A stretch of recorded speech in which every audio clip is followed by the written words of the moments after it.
Okay, today is January the 15th of 2023. Look how big that one is. And he's getting all these hairs. But I have, right now there are 3, look at that thing. Those are so cool colored. But, and that, here we go.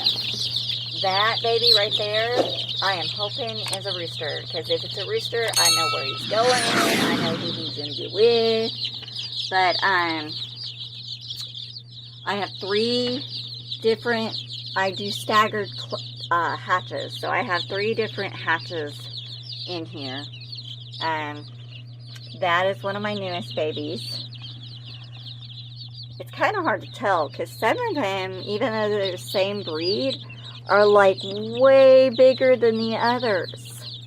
I did discover today I'm probably going to have to either get a bigger water or add another one of these waters because twice my chicks have been almost completely out of water.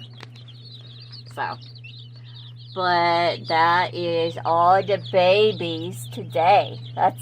I think he is either 3 weeks or getting ready to turn 3 weeks. And I'm not sure if it's a he or a she. Hoping for a she.